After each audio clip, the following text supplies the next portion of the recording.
Hello everyone, I'm Dr. Ankit Tyagi. I did my MBBS from University College of Medical Sciences, New Delhi, and I did my MS from Lady Hardinge Medical College, New Delhi. Today I'm going to discuss the previous NEET year MCQs along with their related topics. So I'm going to start with the urology MCQs. Let's begin. Question number 1. All of the following are true regarding urinary bladder carcinoma except. This is a NEET pattern 2019 question. The following options were given. Smoking is the most important risk factor. Most common histological variant is TCC. Muscle invasion is seen in T2 stage, and treatment of choice for stage 2 is intravesical chemotherapy.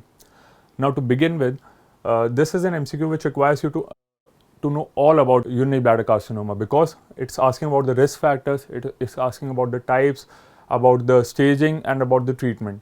So these are the type of MCQ which you have to be thorough about the topic. Now, answer is D. Treatment of choice for stage 2 is intravesical chemotherapy, which is not correct. I will tell you what is the treatment for stage 2. So the most common type of urinary bladder carcinoma is TCC. The other common types are squamous cell carcinoma, adenocarcinoma. The risk factors for tobacco smoking, exposure to dyes, people working in the rubber industries and the hydrocarbon industries. Cyclophosphamide is a drug which is known to cause CA carcinoma. It is used as an immunotherapy in various types of cancers, and it can cause also an important side effect in bladder known as hemorrhagic cystitis, for which Mesna is used in treatment. So this is also an MCQ that has been asked in pharmacology over years. Now, the risk factors for squamous cell carcinoma are bladder stones, which are long-standing, any condition which is causing a chronic inflammation, or schistosomiasis. For adenocarcinoma, the risk factors are persistent urachus or after any urinary diversion, which can be done for any pathology which I will tell you. Management. For stage TA or T1, TURBT, that is transurethral resection of the bladder tumor, is the treatment of choice, which is followed by intravesical mitomycin therapy in low-grade tumors. What is the role of this mitomycin therapy? It is given within 6 hours of surgery to prevent the implantation of the tumor cells. Basically, after we resect the bladder tumor in pieces. It is done either in piecemeal or we do an en bloc resection. But for large bladder tumors, en bloc resection is very, very difficult. So we do piecemeal resections. And after resection, there are chances of reimplantation of the tumor. So this intravesical chemotherapy is given to prevent that reimplantation of the tumor. So it is given within 6 hours of the surgery. But intravesical BCG therapy is given if on histopath it is suggestive of high-grade tumor, and it is given 7 to 10 days after surgery. If biopsy suggests that there is no muscle in the specimen, like we did TURBT and there was no muscle involved, did not take any deep biopsy, or we did not take the muscle involved of the bladder cancer, then we have to repeat the TURBT procedure so that we can be sure that whether the muscle is involved in this specimen or not.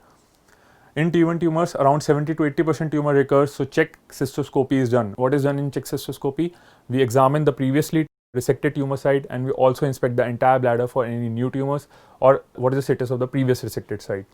So it is done routinely to detect any recurrence. It is done after 1 month or after 3 months, and then it is follow up subsequently for 6 months, then yearly it is done. But usually it is done 3 monthly. Now, if carcinoma in C2 is detected on biopsy, it is included in the high-grade category, then we will give intravesical BCG therapy, as the tumor can spread to the entire urothelial lining. This is important as the entire urothelial, from the kidney to the bladder, is an entire single urothelial lining, so the cancer can spread. So you have, if carcinoma in C2 is seen on the biopsy, then you have to give intravesical BCG therapy. For T2 tumors and above, that is the muscle invasive tumors, the treatment of choice is radical cystectomy, which is followed by an ileal conduit or a neobladder, because we have removed the entire urinary bladder. So for urine passage, we use an ileal conduit. In this, we take out a loop of ileum through the abdomen and we use it for urination. Or neobladder formation, in which we create an artificial bladder inside the body. Now, next question. All of the following statements about the image shown in the picture are true except. Now, this is an X-ray KUB, which is showing the urinary bladder. If you see clearly, or if you see closely in this, you can zoom it. It will show a bladder calculi. A radio opaque shadow is seen in the bladder, which is suggestive of a bladder calculi. So they are trying to ask you about the various features of bladder calculi. So all of the following statements about the image shown in the picture are true except. A. Women are more affected than men. B. Primary calculus develops in the sterile urine. C. Secondary calculi are most common in adults. Or D. Endemic calculi are seen in children. So let's discuss bladder calculi now. Answer is A. It is more common in men and children. So important point is this: the bladder calculi are not seen more in women, it is seen more in children and men. So metabolic workup is done only if kidney stones are present. If only bladder calculi are present, then metabolic workup is not required. Primary stones are formed de novo in the bladder, that is formed in the sterile urine in the bladder itself. So the secondary calculi are the renal calculi which are migrated or due to foreign body like catheters. Endemic bladder calculi are prevalent in area with malnutrition and chronic dehydration. These are seen in children with low protein diet. This has also been asked various times in the previous NEET exams, that the bladder calculi which are seen with low protein diet. And the most common type of bladder stones are ammonium acid urate stones. This question has also been asked many a times, that which are the most common type of bladder calculi. These are ammonium acid urate stones. Most common renal calculi, this we will discuss in the further topics, it is calcium oxalate stones. I'll tell you. Next question, which of the following best describe the composition of the two white stones? This is a NEET pattern 2018 questions. The options given were sodium potassium phosphate, magnesium ammonium phosphate, calcium magnesium carbonate, and sodium potassium carbonate. Now, the answer is magnesium ammonium and phosphate. A simple question, but has been asked many times in the exams. I will try to cover all the related topics and what is the pathophysiology behind these stones. Now, steroid stones are composed of magnesium, ammonium, and phosphate. These are infectious stones, secondary to the infection of urine with the urease producing bacteria. Most common organism that is associated with Proteus. This has been asked many times in the exam, that Proteus is the most common pathogen responsible for it.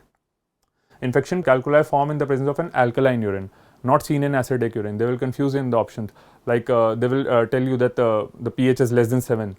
Always remember that infection calculi are formed in the presence of an alkaline urine and in an environment rich in ammonia.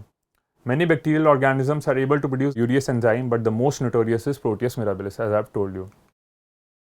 This urease split the urea into ammonia and carbon dioxide. Now the ammonia combines with water and form the ammonium ion and hydroxide ions, which create an alkaline urine. So they grow in alkaline environment. This ammonium now combines with magnesium phosphate and water to create magnesium ammonium phosphate stones. Okay, so this pathology has also been asked in the recent NEET exams. So next question, which of the following best represents the finding in the image? This is also a NEET pattern 2018 question. Now, if you can see, there is a pipe-like structure which is connecting from the kidney down towards into the bladder. This is the shape of this stent. Okay, so this is known as a double J stent, DJ stent. It is known so because of its shape. A J is formed in the renal pelvis and another J is formed in the bladder. This has been asked, this MCQ has been asked many times in the recent NEET exams, because X-ray KUB is shown and the image of the DJ stent is shown, and they have asked related topics and related options are given. So I will tell you in detail what is the DJ stent. Answer is DJ stent. The ureteral stent or the DJ stents are used to relieve obstructions. These are one of the most common surgeries done in urology. It is done to relieve obstruction, promote ureteral healing after a surgery, or assist with the ureteral identification during pelvic surgery. These are the exactly 3 indications why we put a ureteric stent. So first, in obstruction, like if there is gross hydronephrosis or there is a stone causing obstruction but the urine is not sterile, or there is an infection, or the patient is going in sepsis, we cannot directly do for surgery. In these cases, first we have to go for a ureteric stent. We put a ureteric stent and then we further go ahead in the subsequent stages once the condition of the patient stabilizes and the creatinine starts to decrease. Okay. And to promote ureteral healing, like if we are doing a ureteroscopic removal of stones or if we are doing a PCNL, we will always put a ureteric stent to relieve the obstruction and to allow healing of the tract, the urinary tract. And the third is like during pelvic surgeries, like if gynae people are doing some hysterectomy, or if there is a retroperitoneal fibrosis, there is dense adhesions around, you cannot identify the ureter. So you put a ureteric catheter before surgery so that you can identify it intra-op during the surgery. Now the term double J, as I have told you, refers to the J shape of each end of the stent, which is designed to anchor the stent and prevent its displacement. Ureteral stents are functionally used to re-establish or maintain the patency of the ureter. So this point is very important. It maintains the patency of the ureter. Ureteral stent passively dilate the ureter, which allow urine flowing through the center of the hollow of the stent as well as around the stent, facilitating the passage of debris. Means it is a hollow structure. It connects from the pelvis to the bladder. Through the hollow of that stent, the urine will flow and the debris can flow around the stent. Okay. Stent insertion initially increases the ureteral peristaltic activity. This question is very important. This question has been asked in the AIIMS exam this previous year only, that it initially increases the ureteral peristaltic activity, but with time the frequency and the amplitude of the ureteral peristalsis decreases. So this question is very, very important. Now the standard size of a DJ stent is 6 by 26 French. In case it is asked, I'm not sure whether this will be asked or not, but you should know, as numerical questions are recently been asked in a larger amount in NEET exams. So 6 by 26 French DJ stent is a normal size which is used. 6 French is the diameter and the 26 French is the length. Next question. Referred pain from ureteric colic is felt in the groin due to involvement of which of the following nerves? NEET pattern 2017 question. Now this question has been asked many times, pain is felt due to which involvement of which nerve, in which region, which zone mimic appendicitis, which zone mimic diverticulitis. So I will try to discuss all the points regarding to the presentation of ureteric stones. Answer is genitofemoral nerve. The pain from the upper ureter radiates to the testes and groins, the testes as well as the groin, through the genitofemoral nerve. Okay. From the mid ureter, it refers to the McBurney's point if it is on the right side, and if on the left side, it is on the opposite location of McBurney's side, on the exactly opposite on the left side. If it's present on the right side, then it can mimic appendicitis, because appendicitis is also seen as a acute colicky pain in the right iliac fossa at the McBurney's point. So a patient with the mid-ureteric pain can mimic appendicitis. This is very important. Thus, any patient which we have a doubt of whether it is appendicitis or renal stone should be evaluated with ultrasound clinical examination, and then only should be taken up for surgery. And if on the left side, it can mimic diverticulitis. So completely different treatment for all the three are required. So we have to first rule out, and then only we can go ahead. So the low ureteric pain refers to the thigh, scrotum and the perineum. It occurs through the ilioinguinal nerve, and through the iliohypogastric nerve, the mid-ureteric pain. So these questions are very, very important, that the mid-ureteric pain refers to the iliohypogastric nerve and the lower ureteric pain refers to the ilioinguinal nerve. Asked many times in the exam, and we are expecting this question again in the near future. So the next question. Triad of renal colic, swelling in the line which dissipates on passing large amount of urine is known as A. Cocker's triad, B. Saint's triad, C. Dittle's crisis, or D. Charcot's triad. So answer, as you know, is Dittle's crisis, but many times this question has been asked in various modified ways, and we are expecting some new questions also from this topic, so that I'm going to cover. Dittle's crisis is also is known as the swelling in the loin which gets relieved on passing large quantity of urine. It is also known as intermittent hydronephrosis. This question has not been asked yet. So intermittent hydronephrosis is a question which we are expecting in the near future. It is seen in pelvic ureteric junction obstruction, which is commonly due to an aberrant vessel at the lower pole of the kidney. So the most important cause of Dittle's crisis is a PUJ obstruction due to an aberrant vessel at the lower pole of the kidney.